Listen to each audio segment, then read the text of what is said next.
Assalamualaikum warahmatullahi wabarakatuh. Saya Fatia Labibah Zalfal Syahla dari program studi teknik kimia kelas reguler dengan NRP 11420000027. Hari ini saya akan membahas tentang penerapan diferensial untuk menentukan waktu peluruhan suatu unsur. Sebelum kita membahas pada materi, kita harus mengetahui apa itu kalkulus dan teknik kimia. Mengapa? Karena pada materi kali ini berkaitan dengan ilmu matematika dengan ilmu kimia. Kalkulus itu apa sih? Kalkulus itu cabang ilmu matematika mencakup limit, integral, diferensial, dan lain-lain. Nah, dapat kita definisikan bahwa kalkulus itu ilmu yang mempelajari perubahan, sebagaimana geometri yang mempelajari operasi dan penerapannya untuk memecahkan persamaan. Kalkulus memiliki aplikasi yang luas dalam bidang-bidang sains, ekonomi, dan teknik, serta dapat memecahkan berbagai masalah yang tidak dapat dipecahkan dengan aljabar elementer. Yang kedua, teknik kimia. Apa sih teknik kimia itu?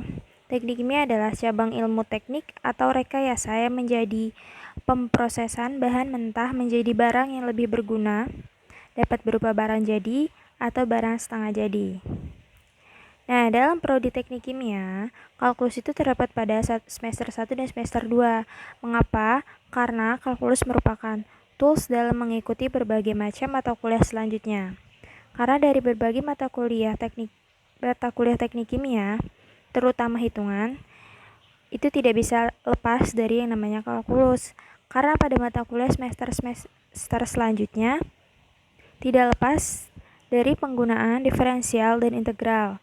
Karena itu, kalkulus sangat berpengaruh pada prodi teknik kimia. Oke, peluruhan. Kita harus mengetahui apa itu peluruhan dulu. Peluruhan pada pembahasan kali ini akan membahas tentang penggunaan kalkulus dalam menghitung banyaknya zat yang meluruh dalam suatu massa. Zat radioaktif terdapat pada seluruh makhluk hidup, di antaranya karbon 12 dan karbon 14.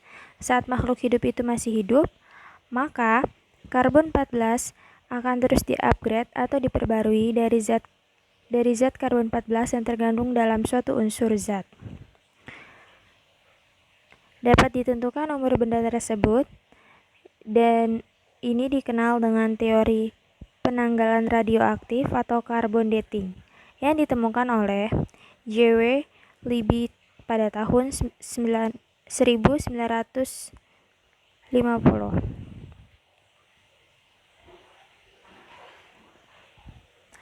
Zat karbon yang meluruh membutuhkan waktu yang sangat lama.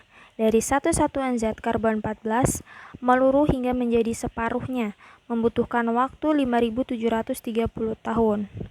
Nah, berarti peluruhan berat zat radioaktif dalam jangka waktu menentu sebanding dengan perubahan waktu yang diperlukan oleh zat tersebut untuk meluruh.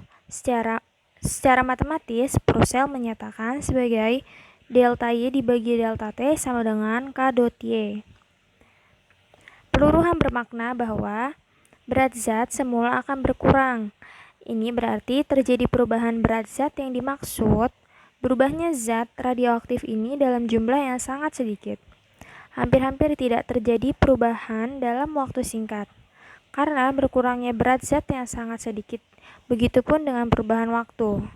Dalam matematika dapat dinyatakan dengan konsep limit, sehingga persamaan satu tersebut menjadi limit delta T menuju 0, delta Y per delta T sama dengan K dot Y. Perubahan berat yang sangat kecil ini menjadi secara perlahan-lahan dari waktu ke waktu sehingga persamaan 2 menjadi dy per dt sama dengan K dot Y. Bentuk matematis dari persamaan 4 ditemui pada kalkulus yang disebut dengan persamaan diferensial. dy sama dengan K dot Y dot dt. Cara menyelesaikan persamaan diferensial. Bentuk persamaan diferensial dy sama dengan K dot Y dot dt dengan syarat Y sama dengan Y0. Pada saat T sama dengan 0, dapat kita selesaikan menjadi dy sama dengan K dot Y dot dt. dy per Y sama dengan K dot dt. Integral dy per Y sama dengan K dot dt. Maka kita akan mendapat persamaan satu, yaitu ln Y sama dengan K dot T plus C. Karena syaratnya T sama dengan 0, maka Y sama dengan Y0. Ln Y0 sama dengan K dot 0 plus C. Maka kita akan mendapat persamaan 2, yaitu C sama dengan ln dot Y0. Jadi ketika disubsidikan persamaan 2 ke persamaan 1, akan menjadi ln Y sama dengan K dot T plus ln dot Y0. Kemudian kita kelompokkan ln Y min ln Y0 sama dengan K dot T. Maka kita akan mendapat persamaan 3. Ln buka kurung Y min Y0 tutup kurung sama dengan K dot T. Nah, untuk membentuk persamaan 3 dalam bentuk eksponen Y per Y0, maka kita akan dapat hasilnya, yaitu Y sama dengan Y0 dot E pangkat K dot T. Nah, kita akan masuk pada contoh soal. Contoh soal pemakaian persamaan diferensial pada peluruhan radioaktif. Pada soal yang pertama, karbon 14 adalah zat radioaktif.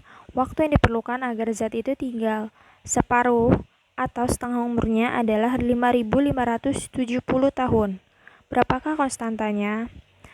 Maka dapat kita selesaikan. Yang pertama kita tulis diketahui, yang mana diketahuinya zat karbon 14, Y-nya sama dengan setengah dan Y0 sama dengan 1. Waktu paruh T-nya sama dengan 5.570 tahun. Yang ditanya adalah K atau konstanta. Maka dapat kita jawab dengan rumus Y sama dengan Y0 dot E pangkat K dot T.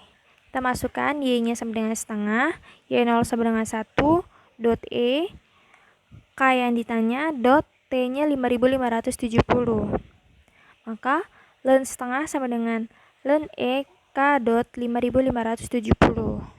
Maka kita akan mendapatkan K sama dengan min ln setengah per 5.570 sama dengan minus 0,000124. Yang nomor 2, berat awal C14 adalah 10 gram. Setelah 2000 tahun dengan konstanta minus 0,000124. Berapakah sisa zat tersebut? Maka kita tulis yang diketahui Y0 sama dengan 10 gram, T sama dengan 2000, K sama dengan minus 0,00124. Yang ditanya adalah Y.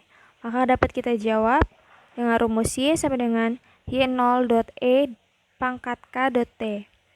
Y sama dengan Y0-nya 10 dot E pangkat minus 0,00124 dot 2000.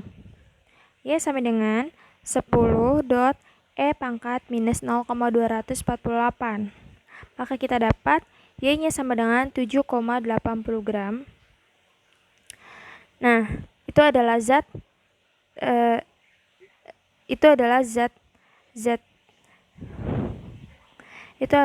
yang meluruhnya. Yang ditanya adalah sisa zatnya.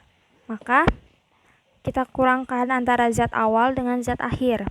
10 dikurang 7,80 gram sama dengan 2,2 gram. Ya, mungkin cukup sekian yang bisa saya sampaikan. Kurang lebihnya mohon maaf. Terima kasih atas perhatiannya. Wassalamualaikum warahmatullahi wabarakatuh.